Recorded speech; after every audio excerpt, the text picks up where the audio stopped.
Liquorland are proud partners of the AskPiesNation podcast for another season of footy. Liquorland have all your drink needs for when the siren calls. Pop into your local Liquorland today or shop online to pick up all your favourite drinks. And after a massive victory yesterday, Jack, nothing better than heading down to your local Liquorland and continuing the good vibes. Yes, absolutely, Nico. There's Liquorlands all over the shop, so no doubt there's a few thirsty Fire supporters last week after a massive win getting down and getting around Liquorland who get around us, so that's a good thing. Liquorland, from the land you love. Please drink responsibly. Hello, everybody. Welcome to the Nick Daicos podcast, where disposals are magic and the talent is out of this world, because that is all we're going to be talking about for the next 40 minutes. I mean, we could, but there's plenty to discuss on the AskPiesNation podcast. I'm Nicholas Sacco, your host for this week's episode 8 of Season 5, or episode 121 if you're counting from the beginning. A momentous occasion was made even more incredible by witnessing another fourth quarter masterclass from the Mighty Pies, which was enough to see us claim a 13-point victory over the Bombers on Anzac Day and begin to establish ourselves as a top side in the competition. Today, we spend plenty of time wrapping up things from yesterday's match, discuss some of the key players on AskPiesNation, speak to another Guess the Crowd competition winner, and go through what was, in the end, a terrific victory from our VFL boys on the weekend. And joining me today after such a brilliant triumph yesterday, Jack Dugan, and for the 100th time on the AskPiesNation podcast, Marcus Callahan. Welcome. Nico, Jack, what a way to bring up the ton, raise the bat. Big win over the Bombers, and happy birthday to Jake Stringer, Jacko. Yes, absolutely. As Nico touched on Anzac Day, it's always a huge momentous occasion, and I thought we were going there in the third quarter. No doubt we'll dissect that, Nico, but to watch another fourth quarter masterclass, as you said, Nico, it's just unbelievable, and we've done it in emphatic fashion. 7 goals to none in that last quarter. Unreal. That last term, boys, where I want to get your thoughts about three-quarter time, because I know I was panicking, and when your mate Jake put through that goal to put them up 28 points, I thought, this might be it. I don't know if we're going to be ready to come back. I know we've done it before, but we just weren't playing well at all. We were sloppy. We were selfishly unselfish at times, but for us to have turned it around, 7 goals to nil in the final term, the Bombers didn't stand a chance a couple of minutes in. We just knew what was happening, and to see us prevail in that fashion is just another one of the incredible reasons why we love this club so much. Yeah, there's two things to talk about here. There's obviously Nick's game, which deserves extended attention, because I think every football media person is talking about him at the moment. And then there's also the fact that the Premiership quarter might not be the Premiership quarter if you win it against Collingwood. For us, no. Because we are just redefining what is a comeback, really, when you think about 28 points at three-quarter time, 5 goals down. Even for me, that was really testing the waters as to, like, have we got it in us? But within 5 minutes of that ball being bounced in the last term, and honestly, it was led by Nick Daicos. He was the guy getting first hands on the footy, driving it forward, running like no tomorrow. So it was just incredible to watch, Nick, and I cannot believe we're sitting here saying that we've won it again. Unbelievable. We're just Anzac Day specialists. We just know how to win them, and we own that day in a football sense, that's for sure. You mentioned about Daicos and his influence in the last quarter. I think I read that at three-quarter time he was the 17th or 18th ranked person on the ground, and he finished as number 1 with his 40 touches and 2 incredible goals, which we'll touch on. But Jack, what were your nerves like at three-quarter time? And talk us through your emotions in that last half an hour, mate. It was absurd. Well, I'll be honest, Nico, the nerves weren't too bad, because I thought the game was one and done for the Bombers. I won't lie. I thought there was just no real way we were going to be able to get ourselves back into the contest, despite the magic that we have seen in the past. I mean, hindsight's a wonderful thing, but we look back now and go, typical Collingwood of the last 18 months and how good they have been at coming back in the last quarter and winning games. But you look back to round 23 last year against Carlton, there was periods in that game where I thought we dominated, and then we were able to come back to that in the last quarter and shut out Carlton. In this game, I felt the word my mate, shout out Chops, or Liam Rutherford, as he's often referred regular to on the pod now, pretty much. Yes, went along with him, and he used the word lethargic, which I thought sort of summed up our first 3 quarters quite well. And yeah, to come out again in that final term, and things have to swing your way. I mean, Essendon struggled with dealing with the structure loss of Laverde going off broad, but you know, you've got to, when there's blood in the water, you've still got to take your opportunities, and we did that to perfection once again. And yeah, Nick Daicos obviously a figurehead of all that, and some notable sort of contributors as well. I think for everyone, Nick Daicos was the pilot that caught our eye, but I'm interested to see some of your other thoughts on this segment, as we love to do to kick things off in this week's episode. I'm going to start, as always, Marcus Callahan this time. 100th episode, kick things off with the pilot caught your eye. Only right, Nico. Only right. I really love Jordan De Goey's game, gents. I wanted to talk about why he stood up in big moments, and this is the type of game from Jordan De Goey that we want to see every single week. Just clean with the footy in hand, running in both directions, laying tackles, making his presence felt, and that X factor still being injected as well. That play where he kicked that snap goal, I'm not sure about you guys, but that was some of the most scintillating footy I've seen for a long time on that Shane Warnstand wing side. The way that it just got down there, and for him to slot it, high degree of difficulty with that check side goal, and then also on the quarter time siren. That was one of the most crucial elements of the game. I think we were crying out for a goal, and he was able to provide. So I'm sure you'll tell us about the meters gained and all that sort of stuff there, Nico. But De Goey, high impact and more of it, please. Jack? So the pilot caught my eye this week, Nico, was actually Trey Rusco. Right. Now, with The boots? Yeah, that's what I caught our eyes. no disrespect to Trey, but I don't think we as supporters expect someone like him to come in and really bounce off the stat sheet. So his performance is sort of defined by the moments that come his way during games. And I thought Good call. not only across the 4 quarters of the game was he very solid in dealing with the moments that came his way, but really specifically in the final term. And I found it a little bit ironic that because he's coming in for Nathan Murphy, had a very Nathan Murphy-like final term. Very good call. Leaving his man, halving contest, which then resulted us in winning the ball back down the line. So yeah, really, really impressed with Trey's performance to be able to come in such a huge occasion that it is Anzac Day. Record crowd, unbelievable, but both sides, in form. And yeah, he hasn't played a lot of AFL footy over the past 18 months. So, to come in and play the role that he did, I was really, really impressed with. So shout out Trey Rusco. Awesome stuff there, Jack. Nick Daicos obviously was the pilot that caught my eye, but there was only one other player from start to finish that captivated me with the way he played, and at the end, the way he spoke, and that's our skipper, Darcy Moore. For me, he was best on ground for the Pies at halftime, and him not being in that defensive 50, that game might almost have been one and done by the Bombers at that point. 17 touches, at 94% disposal efficiency, a game-high 11 intercept possessions, 7 marks, 2 of those contested, and 9 1%ers. This man was everywhere in that back 50. His ability to impact the contest, create those runs, because I felt at times, particularly in the first quarter, it was set pretty early that we weren't going to just go all-out attack and play that frantic style. We knew the limitations we had with the squad that we'd picked, and therefore those movements going forward may not have been as clear-cut as it had been in previous rounds this year. We were able to we were forced in a way to slow things up and win some possession before going inside 50. But Darcy Moore, not only was he efficient when he did have the ball in hand, but at times when he wasn't able to get the contest, he would just out of nowhere get there at the last second and make an impact and make a spoil, and he was just outstanding. You can see why the players want to play for him, and it was highlighted in that speech he did post-match when he spent a good 2.5 minutes talking about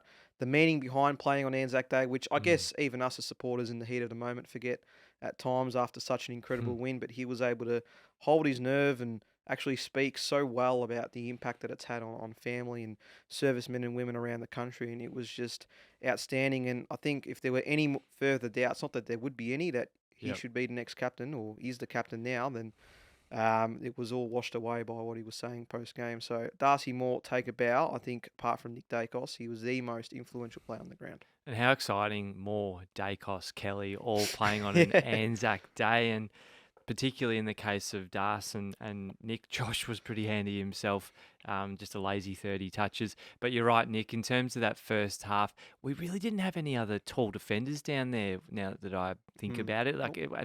He was just running end to end in that D50, taking intercept marks. For me, the moment where I was like, okay, Darcy Moore is on, when it was him one-on-one v Draper. And instead of going the spoil, he just went up with confidence and took a specky. Jack, did you like that one, mate? Absolutely, I did, mate. I was just going to touch on that. It's amazing, football, the loudest cheers and loudest roars often often come from goals or marks, high-flying marks. But I think the way we're seeing Darcy Moore evolving, the Collingwood Army getting behind him, taking those intercept one-on-one marks is, just a sight to see. And on his speech, Nick, I couldn't agree more, mate. It was all class and just the layers of it as well. Not only did he touch on the Anzacs, the sacrifice they make, but also the veterans that we still have in today's society and how that can often be a bit lost, and also the experiences that their families go through on a day-to-day basis. I thought he covered all bases and it was all class from our captain.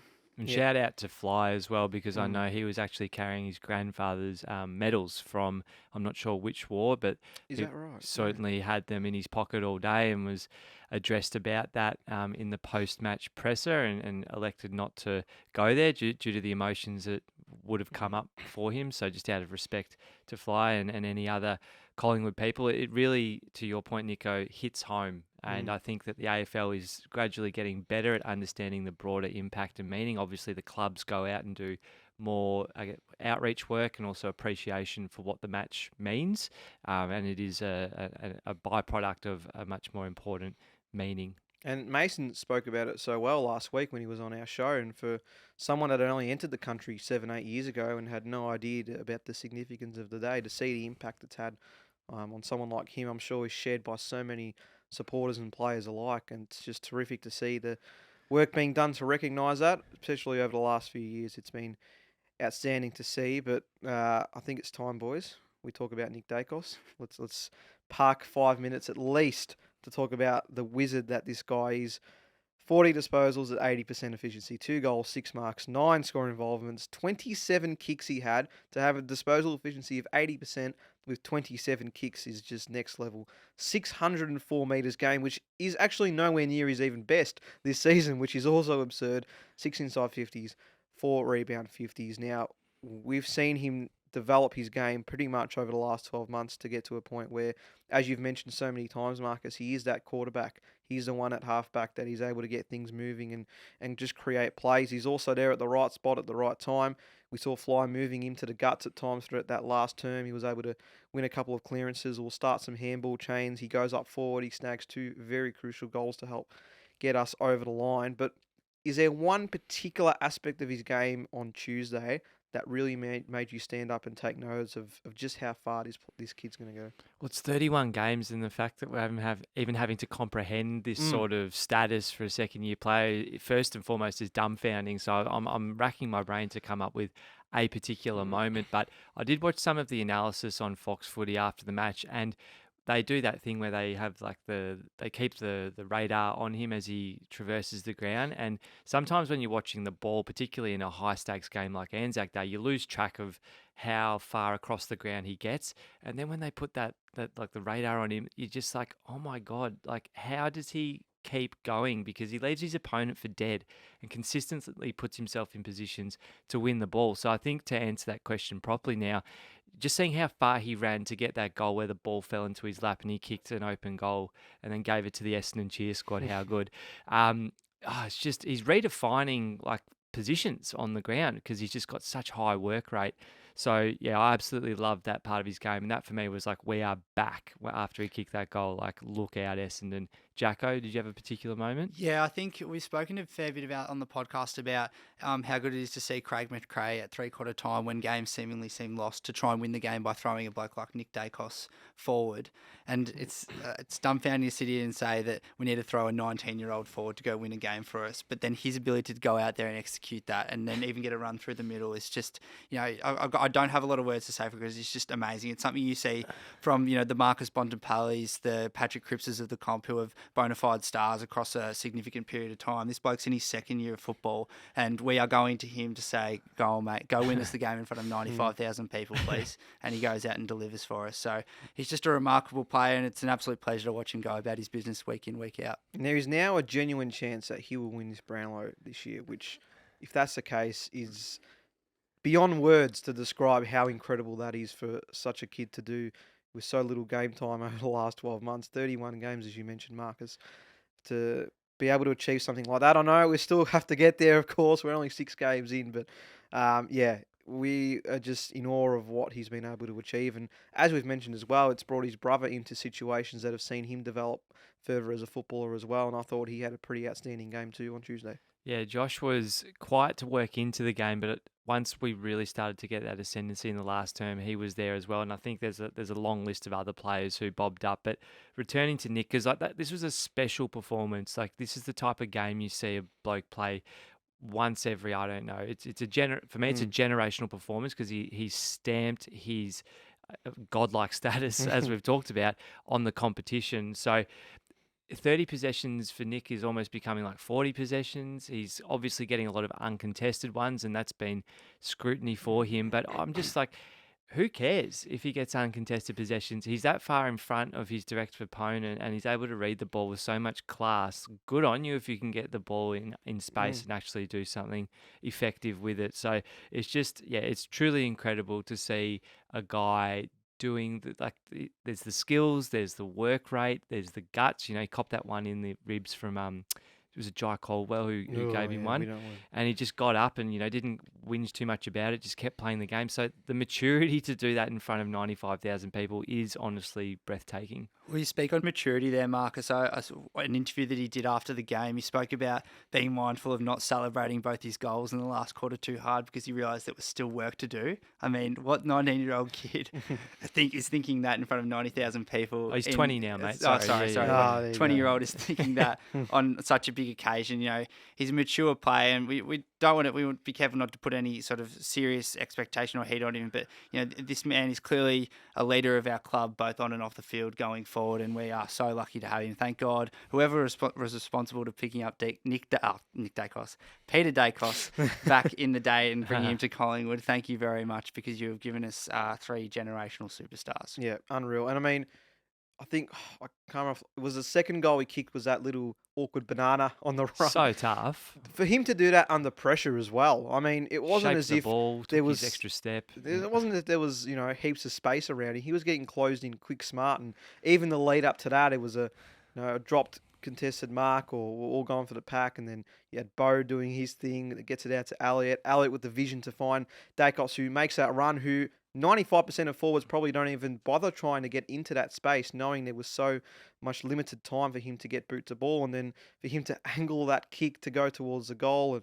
And it just confirmed what we already knew about Nick Daicos, and that he is just one special, unbelievable player. And he was on the halfback flank when that chain started at a stoppage. Again, like he's run to the fat side of the ground and then he's made his way to the pocket and he's just hovering around. And again, he puts himself in the position to do the damage. So, Nico, I mean, we could keep going and going and going. But last week I gave you a Wednesday headline and I said, N. Daicos, 35 touches and 3 goals. Close. We got 40 disposals and 2. So it could have been 3, though. He missed the first shot of the game, of course, kicking right, behind. Yes. So, look, that's all from me for now, but he's genuinely going to get his own podcast at the rate he's going. Good luck tagging him as well for any opposition. Yeah, good luck, Jake Stringer. Yeah. Yeah, he wins the medal this week for trying to intimidate him. So good luck to Jakey. But moving on to some of the other unsung heroes, and of course we'll get to those in AskPiesNation later on in the segment, of course, because there was some great highlights that many had shown. But I think Bo McCreary deserves a mention as well, 100%. because those 2 Nick Daicos goals simply do not happen without him not only keeping his feet at times, but forgiving the fend off and then having the ability to get that ball into a position that allows us to kick goals. It happened twice in the last quarter, high pressure situation. Nobody could tackle him at that point in time. And as I mentioned, it allowed those 2 goals to flourish. And Bo is just so underrated in that aspect, and his ability to break tackles that are coming his way, but also launch at getting his own ball when required. Just another superb player in this 22 that is doing incredible things for our side. No doubt, and he's one guy, Isaac Quain or another, in the last quarter who were having, they were there and thereabouts, but then they truly stood up and clicked into gear, and there was a synchronicity amongst those players who were not getting high possessions, but were maybe on the verge of an under par game, and then they've also all of a sudden taken themselves to great games because they've worked together and worked hard in the last quarter. Was there anyone who stood out for you in that last? Because it's rose to the occasion as well, Jack. I thought Billy Frampton was very Yeah, I good, had to take probably that in. across the whole game. As you mentioned, Marcus, where a lot of players were sort of skating along that sort of under par performance. I thought he was very solid, considering he's playing a role that he's a little bit unfamiliar with in the ruck there, and he was immense. Kick started our fourth quarter push, was able to go back, kick a goal. What a grab And he- from the side. Yeah, absolutely. And against a bloke like Draper and Phillips, who, that's Essendon's first choice ruckman right there. You don't get any better baptism of fire than that. So, yeah, massive shout out to Billy Frampton. And shout out, first goal in black and white. Fantastic to see him go up forward. And as you mentioned, kickstart that 7-0 run. I want to chat about a moment in this last term that I found particularly inspiring. And I got to give a shout out to Beat Gordon on Twitter, who not necessarily reminded me of it, but said it in a better way that allowed me to then go on with the fact that this really, in my opinion, has shown how mature this club has been. Sorry to interrupt you. Was it the Collingwood free kick that came? Oh, the one free kick that we had We'll in get that there, last and we'll get there term. soon. But I'm Oh, bursting boy. to talk about the way this game was officiated. We will absolutely get to that soon. But no, I want to talk about this moment. And it was 7 minutes into the last quarter, and it was when Pendlebury came off with his eye injury. Now, looks as though from reports that he's okay, got a massive poke and blood rule, but he didn't come back on. And at the time he came off the ground, we were still 22 points down. And I know there have been Collingwood sides in the past that have seen that and, in all honesty, have probably been a bit lackluster and a bit unmotivated to keep that pressure and keep that momentum going that we had started to build. Now, I know he's not the captain anymore, but we can't undermine the incredible experience and the presence he has on the field. And it was shown again with another fantastic Anzac Day performance by him on Tuesday. But for us to have remained level-headed and for us to have seen the maturity we had to say, you know what, just because he's off the ground at the moment, it means nothing. We can still continue to play the way we are, play this frantic system, continue that strong momentum going forward. And for me, it really highlighted the playing group's maturity. It highlighted their chemistry. It highlighted their understanding of how to win back control of the game, no matter who's on the park. You've got to remember some of these players that came in hadn't played all season, with your Trey Ruscos and your Will Kellys, for example. It was just one of those unbelievable factors for me in that win yesterday, because it just went to show that there's so much trust and belief in this squad, not the 22 that are just out there, the entire squad, that they know exactly what they need to do to get back into games of football. And as I mentioned, there's been times where Pendles hasn't played, or he's been laid out, or he's come off the ground and we've faltered. It's just shown that we are ready to take that next step, and it is why, another incredible reason why, this team is so loved. Yeah, it's a great observation. I didn't think about the fact that Pendles didn't get back on the ground because there was so much else going on. There was commotion left, right and centre with raining goals. But it is also a time to maybe acknowledge even though Nick Daicos isn't the captain right now, there is that guy who's just going to take the game by the scruff and drag his players along with him. Because Pendles is that guy who often brings so much composure and we're okay here. But on the back of that, there's so much proof behind this side to know that we can do it. And I think that right now we have absolutely no doubts that this is the standard if we find ourselves in a sticky position. It's not like the off chance that we will come back. It's, in fact, if we don't do it, that the players will be even more disheartened that they didn't show that belief. So it's a great observation, and I think in a world without Scott Pendlebury, which is probably sooner rather than later, unfortunately, wonderful to see, Jack, that we can once again do it on the big stage. Yeah, absolutely. I think I was definitely one of those ones, Nico, who saw him go down and go off the ground with, I think there might have been 8 minutes to go in the quarter there, or 10 minutes to go, and I thought, gee, it's going to be tough now, because if you look back at our close wins over the journey of Scott Pendlebury's career, but especially last year, the amount of ball that is in his hands in those last quarters should never be underestimated. Shout out Liam again. I think he brought it to my attention that it's more often than not in these close games that Scott Pendlebury's the one taking the kickouts from full back, which sort of points to a sort of reliance that we have on him to make the right decision. So, yeah, unbelievable for the team to not only see that but still get on with the job. And as a result of that fourth quarter dominance, I mean, looking at some of these statistics that just jump right out of the page. 10 of Essendon's 13 defensive 50 chains were intercepted in that final turn. We kicked 4 goals from stoppages. We won the clearances despite getting pummeled in the headouts, which is another factor to talk about. But it was that midfield battle that we were able to get on top of. I think Tom Mitchell had an underrated game. We had 19 more inside 50s, 21 more contested possessions, which is exactly the way we want to play. And even though it didn't occur for the first 3 quarters of the match, again, the fact that we were able to flip the switch so quickly and bring the game back into a level that we were able to play our best football in just goes to show that the players and the coaching staff are all on the same level. Yeah, and whatever Fly has been able to cultivate inside the team, it's more than skills or tactics or coaching. It's something intangible, like whatever it is. They talk about coaching effort and belief into athletes and teams these days more than just trying to move the right players and the chess pieces just so that the players are playing on instincts and for one another rather than if this one little thing doesn't go right, it all falls to pieces.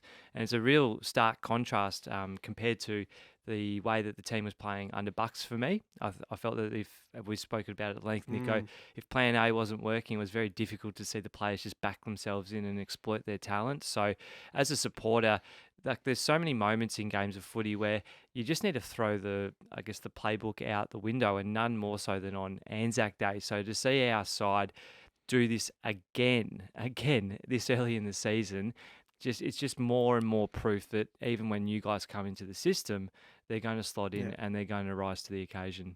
There's a lot of talk, gents, about coaches coaching from the bench and coaching from the box. Do we see that at all being a factor in Craig McRae's coaching? Because being there on the ground has to have some sort of impact and benefit, especially in these close game scenarios, to have a feel or a sense of what's going on and be able to motivate the players going forward into these comebacks. I think it does. I mean, every coach is different still at the end of the day, and I know Kane Corns had a big crack at Justin Longmuir for going down on the boundary and trying to get Fremantle back up in their loss against the Bulldogs. But if that's McRae's style in going down to the boundary, then obviously it's working in a sense. He's able to communicate directly to his players as they're coming off or coming on and give them instructions rather than have to rely on a runner or a phone line that might be dodgy, who knows. So I think for that to work in his favour says a lot about the coach that he wants to be and says a lot about how Colin would want to operate things, to have our assistants at the top and see it from a whole point of view. He's got assistant coaches there for a reason to rely on in those Justin Leppages and Brendan Bolton to come down to him every now and then and say, hey, from my point of view, I think we need to tighten this up or think about changing a player's position to this because this is what we're seeing from there. So it's got its benefits and its, and I guess things that might not work for it, but I think for Fly, working on the boundary works pretty well. It does, and if it keeps working, don't change a thing. No, absolutely not. Couple of slightly negatives I want to talk about quickly before we move on to the votes. There's always a few. All right, Marcus, are you chomping at the bit? I get it. Let's get to the umpiring. We're not one to bash them, that's for sure, but there were clearly some very horrific decisions made by umpires in that game that could very well have swung momentum shifts throughout the match. Yeah, we leave the umpire bashing to Coxie, that's for sure. Yes. He was very good to us with his words last week. I was very impressed. Look, I did watch from home, and you get the benefit of replays and slow motion. And between the way the game was officiated and BT, it was one of the most unbearable games of football I have ever watched in my life. No joke. The number of tackles we laid that the ball was just spilt and the Essendon player was not pinned, and then you would see, I know this is going to sound like a biased Collingwood podcast, but I was trying to remove all of that, and it's just like time and time again throughout that game, it just wasn't there. The consistency just wasn't there. I'm not sure how it felt at the ground for you guys. A lot worse. Oh my God, with the noise, I can only imagine. But it like when you watch the replays, it's like the commentary didn't even like side with the fact that it absolutely was a blatant free kick. It was just kind of like brushed under the carpet. And then when it came the other way around, it was like, oh, that must have been an Essendon free kick. It was just terrible. So I need some insight from what it was like at the ground, boys. The one that really grinded my gears was the first quarter when we didn't get the advantage paid and we were into an open goal. Is that a rule? I don't Is it, understand. can you not take When- advantage from a ruck It's- free kick or something? I know you can't take advantage from a mark call being paid, and then it's ridiculous. And then moments later, Essendon get the advantage off Yeah. virtually the same thing. It's the most subjective rule out there because it's the umpire's discretion as to whether advantage should be paid or not. And they make their decision and then change it back depending on how the play is going. The game's too quick for them to make that call. Let the players make that decision about advantage or not, because I don't know if that rule has changed since, but from memory, the fact that the umpire then made the call to say no, it's coming back, where there was no clear disadvantage of us moving that ball forward, was an absolute joke. And unfortunately, from that point of view, it set the tone a little bit. And even early on, like the Sam Draper one for first blood, like come on, like that high for what? Like this is the tallest bloke on the ground. It was a joke. And then in the last term, there was a couple. Andrew McGrath gets tackled by Bo McCreary and just blatantly drops the ball. Should have been a free kick. And then it almost happened again. Like I could go all night with how different the umpiring was from one side to the other. And I don't want to talk too much to the free kick count, but I dare say that would show that there was a fair discrepancy between the two sides. So I don't know what was going on. I don't know if there was like a clear agenda on the day to see the Dons get up. Jacko, I won't go into anything further than that, but it didn't sit right. But it did feel even better knowing that we got up after a really rough day with the umps. It certainly did. I mean, as a former officiator of sport myself, albeit in basketball, one thing you always look for is consistency. So you either over officiating the game or you are letting a lot go. And I suppose I don't think my issues lied within what Essendon were getting as free kicks, but what we weren't getting in return. So, Precisely. And it just points to that inconsistent consistency. It's exactly what it is. Yeah, it's very frustrating as a fan. There's nothing worse when one side's getting a lot of calls and you're getting nothing, but it just sort of makes the win so much sweeter. Absolutely. A couple of other things I wanted to note. We saw Nathan Kruger come in to the side, clearly underdone, boys. I mean, I know it was a tough ask for him Almost took mark of the year. to come. Oh, he did, but it was only a fingertip away. Did Apparently, his shoulder last year that way? Do you remember that? he did. Yeah. Look, a tough one for him. I think we knew that coming in with limited VFL time, quick recovery from an injury was always going to be tough for him to sort of get himself back into AFL level, and it was apparent right up until he got subbed off that he probably wasn't up for it. He dropped some pretty simple marks. He maybe wasn't as competitive as we would have thought in that ruck contest. I still thought he was okay, definitely not to the standard we were hoping for, and maybe it's not the right time to get him back into that system. I'm sure that experience and game time will benefit him in the long run, but yeah, maybe right now it's Frampton and Buster at the moment. Yeah, I know. And Billy played 87% of the game time, which is huge, particularly on an occasion like Anzac Day. So Krugs will probably keep his spot, to be honest, if there's no other big man ready to come in. I'm not sure how far away Mace is. I have a feeling he'll be coming back after Adelaide, is my guess this week. When we play the Swans Yes. at the G. Yep. So he's not too far away. I think we can survive another couple of weeks, given how well it went. The Crows have got Riley O'Brien, but have they got a genuine second choice ruckman? They don't, but they've got a lot of big boys. Fogarty throws his weight around. Phil Thrall always mix that up.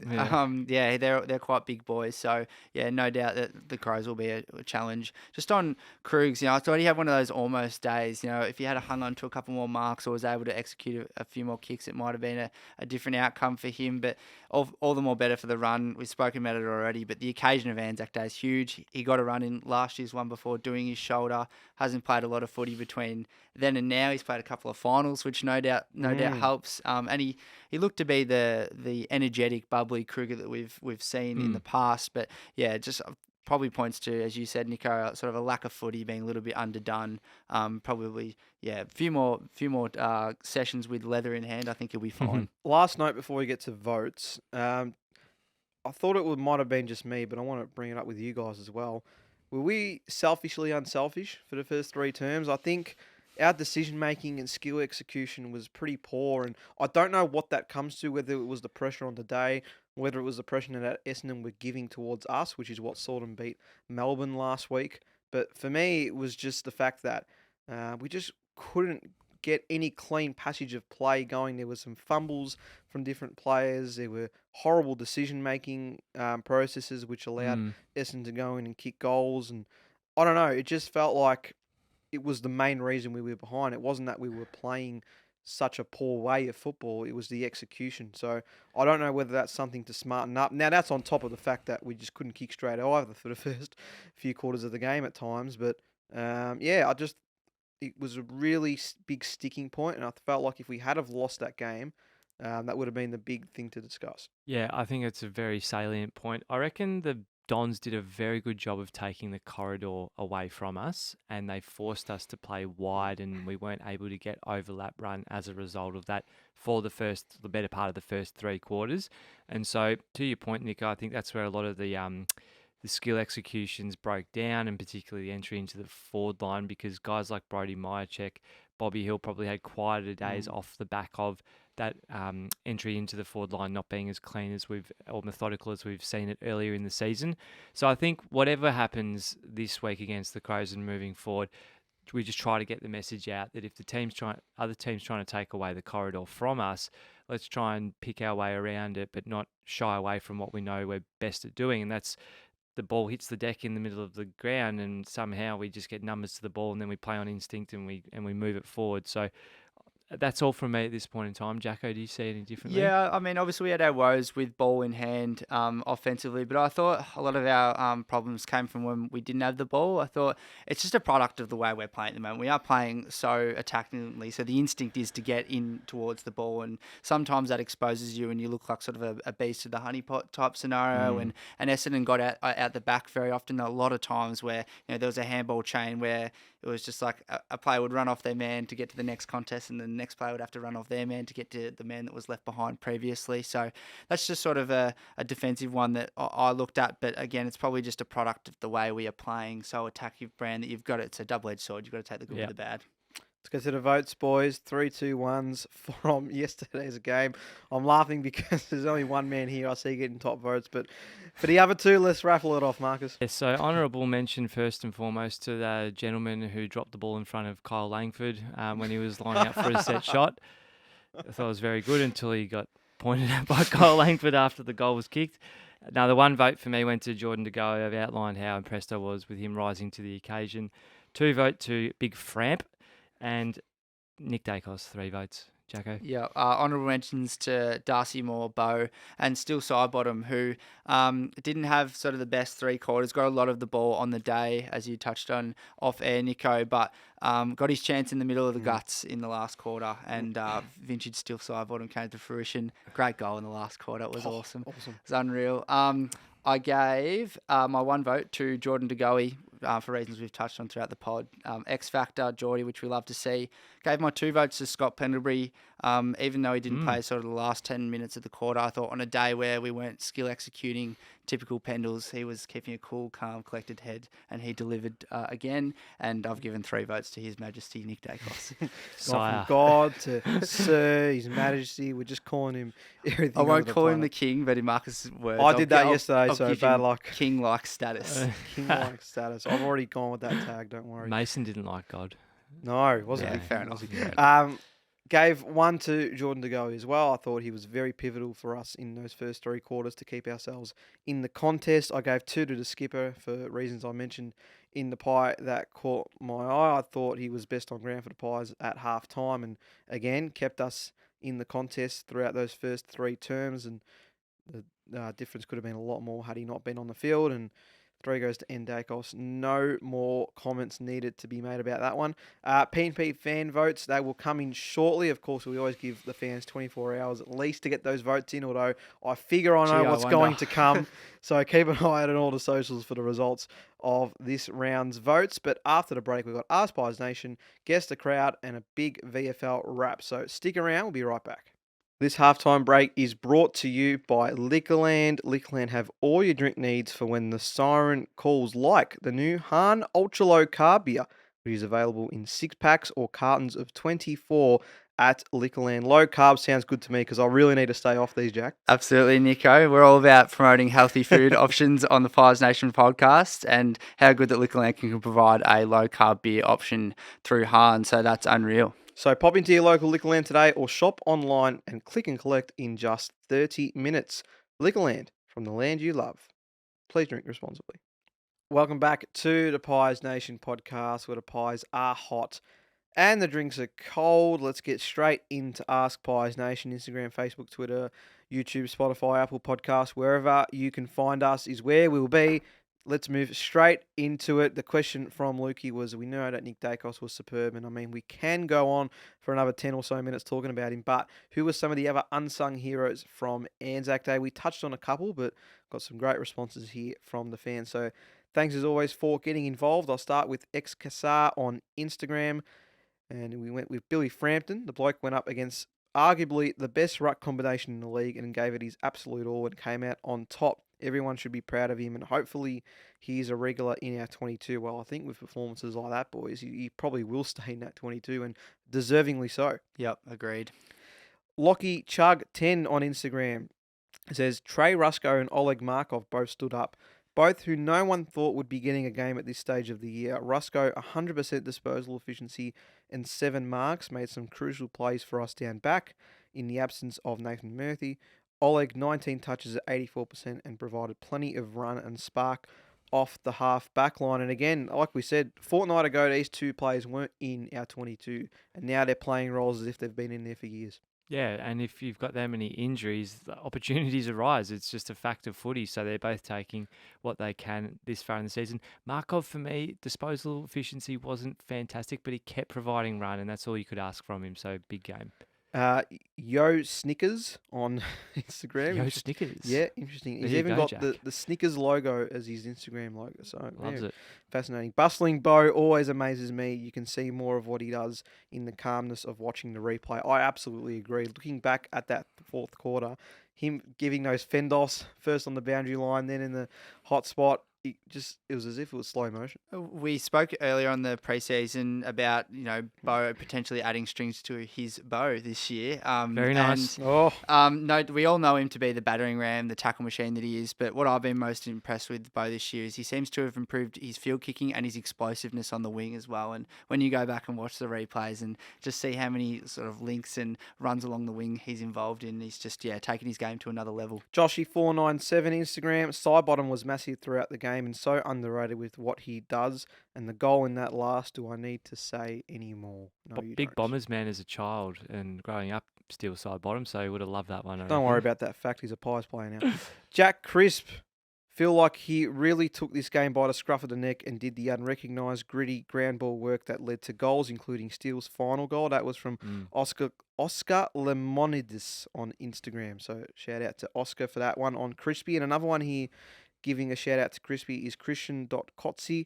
Crisp and Mitchell doing the 1%ers and creating contested pressure in the last quarter was immense in getting plenty of clearances and contested footy. So fascinating that we actually won the clearances despite the heavy hit-out loss. So just goes to show that if you still win that midfield battle, no matter who's up in the ruck, you can get a big chance towards winning that game. I'm glad both of those names came up in the same shout out there because they were huge. They were throwing their bodies around and giving us first access. Would have loved to see a bit more urgency earlier in the match, of course, but they did show up, Jacko. Yeah, absolutely. Couldn't agree more. Steve Powell on Twitter, the phrase, "It may not be your game, but it could be your moment," summed up the effort yesterday. Many players had moments that captured the never say die attitude of this team. Best home and away win I've been at. I want to ask you boys, in terms of Anzac Day wins, does this rank up there as one of the most impressive? There's a long list of them now, isn't Absolutely. there? And every time there's a win like this, everyone goes, "Oh yeah, that's the best one." But I think I wasn't there, but the 95,000 and people being aware that it was the second biggest crowd of all time, that must have Felt added like it. Yeah. some serious theatre to the game. So I can see where Steve's coming from. Ahmed on Twitter, Bo McCreary had one of the most ruthless, determined games I've ever seen. He never stopped applying pressure, tackling and hunting down his opponent. You could tell by the end of it that Andy McGrath was shaky whenever he had ball in hand. I agree. He hadn't played too bad of a game, Andy McGrath. I thought he was pretty composed Kept for Hill the quiet. Bombers in that first three. Yeah, absolutely, in those first three quarters. I thought at times Hill was going to be able to run away from Andy, but somehow he was able to keep up with him. But in that last turn, once Bo had his measure, there was no chance that the standing skipper for the Bombers was getting anywhere near him. I'll finish off with Daicos on Twitter. The efforts of Kelly and Rusco was huge, lacking experience but stood up under huge pressure. Also one of Steele's better games in recent times, and thought Noble and Quainer had big last quarters after a few errors earlier in the game. Just goes back to the saying, it may not be a game, but it might be your moment. And just some of those plays listed there, I thought exemplified that to a T. Yeah, and one more, if I might add, Nico. I mean, Marcus just mentioned Bobby Hill was rather quiet compared to what we've seen over the first 5 rounds. But, it shouldn't be sort of missed. This guy's played for a football club, no offence to Jedios, that would struggle to get more than 10,000 people to their games every week. And all of a sudden he's thrusted into a scenario where the game's on the line, he's running into a forward pocket with 95,000 people watching him and all the weight of the world on his shoulders. And he looked as cool and as calm as anyone I've ever seen. So, yeah, shout out Bobby Hill. Could have slotted it as well if he had have gone to 40-30. I reckon he was thinking about going for the goal. That also would have iced it. But nonetheless, AskPiesNation, Instagram, Facebook, Twitter, wherever you may find us. Great to get all your thoughts. As always, after such a massive win yesterday on Anzac Day, we had the crowd and guess the margin tips now, and Pies by 13. I think I said 15, I believe, from last week. So I won't count that, but I've just given myself a shout out anyway for being close, so I'll count it. Well done, Nick. Thanks, Marcus. Let's go to the ones that actually did guess the correct margin. Aaron on Twitter, Pies by 13. Hot Pies Daz, who I think we've had on here as a guest crowd member before. Pies by 13. Andy Boundy, Jesse Thompson, Kami G6 also, as well as Harry on Instagram, all tipping 13-point winners. So very impressive from them.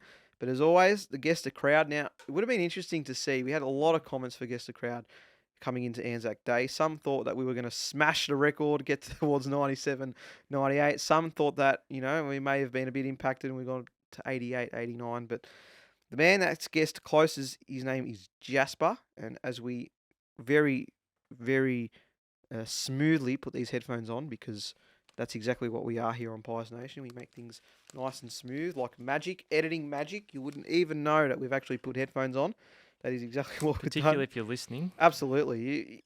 In fact, if it was still just an audio pod, you would just think this is seamless, cool, calm.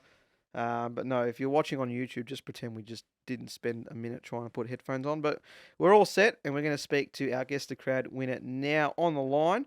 And we've got Jasper to speak to. So let's see what he had to say after our big win on Anzac Day yesterday.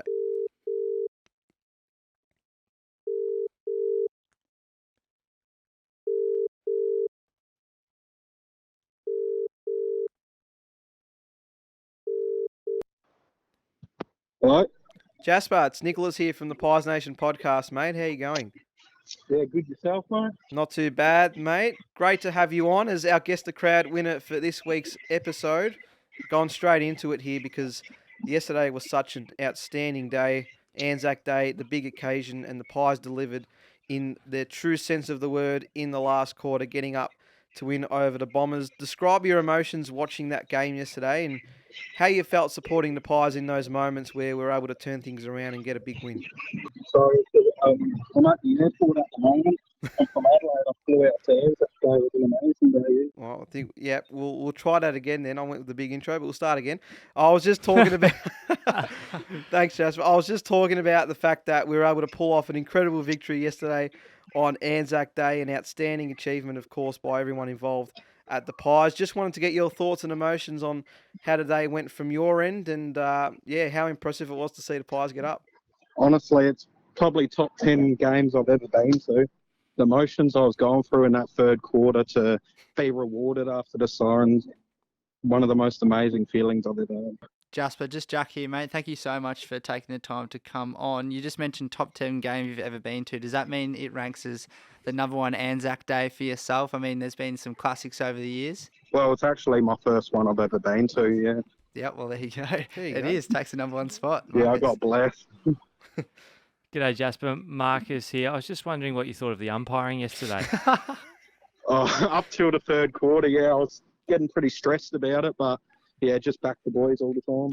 Absolutely right. It's all about the boys and what they've been able to do over the last 12 months. Jasper, how have you seen the season unfold so far? Obviously, a 5-1 record after 6 matches is a great place to be in. But You must be pretty entertained with the way these boys are going about it at the moment. Yeah, with the lids starting to come off Ooh. now. Love that. Slowly starting. We've had plenty of lids around here, that's for sure. But what's impressed you so much about the Pies and how they've been playing so far? Probably just the boys you don't expect to put in 100% every week. So you don't. It's not your Daicoses all the time. It's your McCreary's, your side bottoms, like guys that no one really talks about, and they're putting 100% every week. That's all you can ask for as a fan. Yeah, nice, mate. We usually ask our guests about a sort of obscure Collingwood memory that they've had over the years. Is there any games that, not necessarily the big Anzac clashes like we've just had this week, that may have stood out to you? I might have recency bias, but round 23 last year was amazing. Of course. Who could forget? Now, turning our attention to this coming week, short turnaround, of course, Jasper. Does Scotty Pendlebury play this week with the eye injury? Have we got any concerns? I love him when he plays in Adelaide. You got to take him, don't you? Yeah, That is a very good point. call indeed. He absolutely, he's had some pretty good games. I mean, he has good games everywhere he plays, not necessarily in Adelaide, but you're right. Particularly in recent years, he's been superb, that's for sure. Just an eye, Nico. Throw a patch on. I'm sure he'll go better than 50%. One eye pie. Yeah. Byron Mason Cox's eye drops. I'm sure he'll be able to get himself back out there. Jasper, you've said that the lid's slowly starting to come off, mate. How many more wins do you think later in this season before we start talking potential premiership contenders? I'm saying flag pies now. Oh, we love it. He's here already. He's Jasper's arrived. up and about. Well, hopefully we'll be Beautiful. celebrating with you long and hard by the end of the season, mate. Thanks for jumping on the Pies Nation podcast, and hopefully a lot more wins to celebrate this year. No worries. Love your pies. Go. Thanks, Jasper. Cheers, Jasper. And there we go. That was Jasper as part of our Guess the Crowd competition. That could be you if you guess closest to the crowd. So be sure to keep an eye out on all our social media pages, Instagram, Facebook, Twitter, for Lukey's game day post to Guess the Crowd. And by far our most succinct guest that we've had come on, even more so than you, Jacker boy. Thank you, Marcus. Well, we had a bit of shaky moments at the start, I won't lie. I didn't know if you were going to get him on and if you had any hearing issues, but no, we got him on. So As seamless as our headphone footy on, Nico, dealing with the technical difficulties very, very well. Just on the Scott Pendlebury eye situation, I thought on the way in here when I found out that he was having eye troubles yesterday, I didn't know that was the reason he went off. Imagine a world in which we see Scott Pendlebury running around the field with the same goggles that Mason Cox on. That would be absurd. That would be amazing. Obscure. I would love to see that. It would be I would unreal. probably, if I won Guess the Crowd and I had to tell an obscure Collingwood moment, it'd probably be the game that Mason Cox and Scott Pendlebury both wore goggles, Jack. Well, he's not playing right now, so you might have to borrow him for the week. Let's get into the VFL report. We got to see the Pies put on an amazing display in the VFL and see us bounce back and get on the winners list once again. This Collingwood team, Marcus, doesn't matter if it's VFL or AFL, we just continue to put in an incredible performance. Oh, it's a good time of year, Nico. There must be something in the air because both the ones and the twos, as predicted last week, did get the job done. And as we were just saying, it was the similar fashion in which we got the job done. Some depleted stocks in the VFL as well. I'm sure we'll hear more about that from Serge, but really was a tussle in the first half. The Pies going in three-quarter time down 11 points, but came home and just kicked six goals in the last to Essendon's 2 goals. So similar style of fourth quarter there to get the job done, boys. Wonderful efforts, particularly from Josh Carmichael. He was by far the best player on the ground, 33 disposals, 3 goals too. So doing absolutely everything to make his way back into the ones. Just very quickly as well, we're now sitting 7th on the ladder. We've knocked the Bombers VFL team down to 12th, which is beautiful. This week we'll be playing Willie down at DSV Stadium. Ooh. Is that down Williamstown? That's their new sponsored ground, DSV. So. DSV, I'm not sure what that means, but we'll be playing there 12 o'clock on Sunday. So get down if you're west side. Nico, what have we got from the Surge to dig a little bit deeper? Pretty similar to your comments there, Marcus, from Surge. Back on the winners list, an exciting come-from-behind win. Josh Carmichael, by far the best on ground, 29 touches and 3 goals. A few outs to speak of, but a good spread of goal kickers with Glover, Wilson, Murley and Reef McInnes all getting on the board. Steen, Bianco, Lane, Jetta also good. And a good shout as well to Flynn and Delaney, who played their first VFL games. Go Pies! And it was a pretty impressive result from those VFL boys. So Gutsy win, Nick, in the ones absolutely and twos. great to see them get on the board. Couple of losses though in both our VFLW and our netball, unfortunately. The VFLW girls went down to the Bombers by 16 points, but they're able to have a chance to redeem themselves. They're still in the top 6 at the moment, the Pies, but they play the winless Darebin Falcons this week, so hopefully a good chance to get themselves back in the mix. And and Collingwood's netball unfortunately went down. They played on Anzac Day as well, just before the men's got underway, and they were unable to get the result at John Cain Arena, but some opportunities for them to bounce back as well. So that's the wrap across all our other teams. Now, before we finish up this episode, a couple of things to get through. Of course, we've got our big weekend headline that I know Marcus has brought in very smoothly. I think it's gone really well so far. Obviously, you've been getting them right so far. Huge so numbers. Can't this complain. segment. But just to wrap up on Anzac Day, Jack came in today and he said he had a nice story to tell about a man who we're going to welcome back live in the studio next week. Luke Humphries. Very excited to get him back in the studio, and you got to run into him. I did. Yesterday. It was so good to see Lukey and his lovely partner Talia. Ran into him after the game. Ran up with a big go pies, big hug. It was good to see him. But there's a bit of a story coming out of the MCG. Lukey's vandalised the place, boys. He broke a seat. You're kidding. And he was telling me that it was in celebration in the fourth quarter. It was nothing to do with him. But, I like to think that maybe it was after that Jake Stringer goal. He might have been a little bit upset and ripped it out. But, shout out to Lukey. It was really good to see him. And, try and not break any seats next time. We'll have to get the full extended version yes. of that upon his return next week. Next week, he's back Monday night. Get ready for Luke Humphries live on camera. First time. See how he goes. Absolutely. See if you get through under the big bright lights, of course, with the filming now. Marcus, kick things off with the weekend headline. You explain to those that haven't listened recently about what this one's about before we wrap up. Yes. So we just want to float the idea of if you've just got a feeling about a particular player or how the game might spell out, Nico, we want to hear about it. We want you to forecast basically what's going to happen, a bit of manifesting, if you will. Oof. And I was successful last week, so I'm going to give it another go. Brody Myercheck, very quiet last week. I don't think Checkers has 2 bad weeks in a row. So Myercheck, I think, who was this? Was it you a few weeks ago who said Myercheck to kick 5 for the first time? Yes, I did. I'm going to steal your headline. Okay. Myercheck to kick 5 against the Crows. Huge, Jack. I was going to say, Nico, do you have anything? So I could have another 20 seconds to All think right, about I it. will go then. I'll save you here. Now, look, I could go very obvious here and say that Nick Daicos performs exquisitely in Adelaide and he has an about It's a 45 given. another 3, but that is a given. You're right. I can't go with that. Now, my man, Bobby Hill, again, bit of a quieter one on Anzac Day. Just let the other forwards Bouncing take back. charge. He's kicked 10 goals so far. I said he'd get to 25, He and I did. think he's going to have a nice little game to get himself back into it. It's a small forwards game against the Crows, in my opinion. We know that Rankin's had an outstanding year in Adelaide so far, but I reckon on the other end, I reckon Bobby and Jack, who also as well was able to pop up for a couple of goals, which was very nice when he's returned to the Anzac Day stage. They combined for 8 goals between them, Nice. and the Pies will get a nice big win. Well, you just mentioned Isaac Rayner there, Nico. One of the Who? bloke, Isaac Rayner. Oh my God, Isaac Rankin. The Yeah, go on. hybrid. Jeez, Hybrid, week yep. off. Go on. Firing on all cylinders. I just had to pack check, but go Reef, on. Reef McInnes. Isaac, Yeah.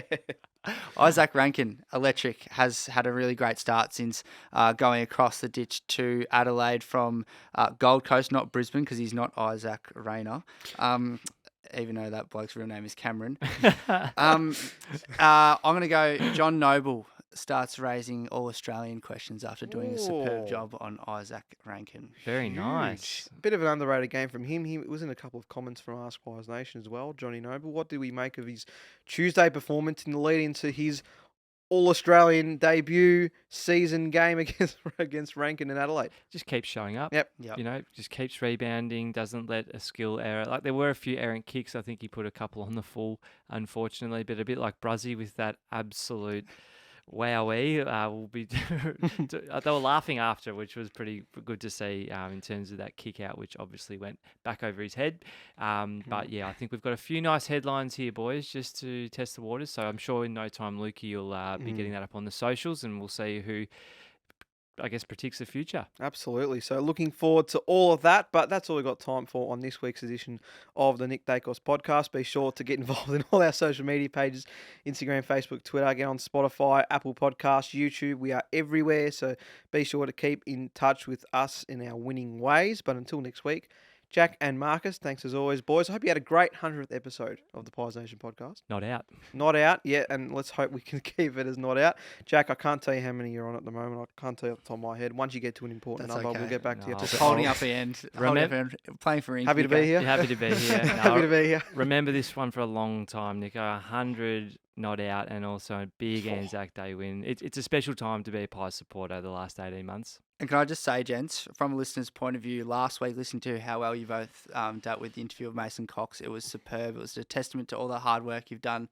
across the 5 seasons now, the 5 seasons, Nico, the Pies Nation pod's been going. So it was a joy as a fan to listen to you both go about your work there. So massive shout out. Thanks, mate. Very And Mason was very nervous as well. Oh, yeah. I'm sure he Oh, was. yeah, absolutely. He's never done a podcast in his life before, me, so I think he took it pretty well. No, he loved it. He'll be back. He will. Hopefully we can get him back pretty soon. But until then, I've been your host, Nicholas Sacco. You've been listening to the Pies Nation podcast, where the pies are hot and the drinks are cold.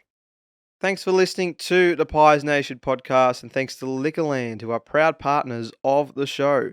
Liquorland have all your drink needs for when the siren calls. Liquorland, from the land you love. Please drink responsibly.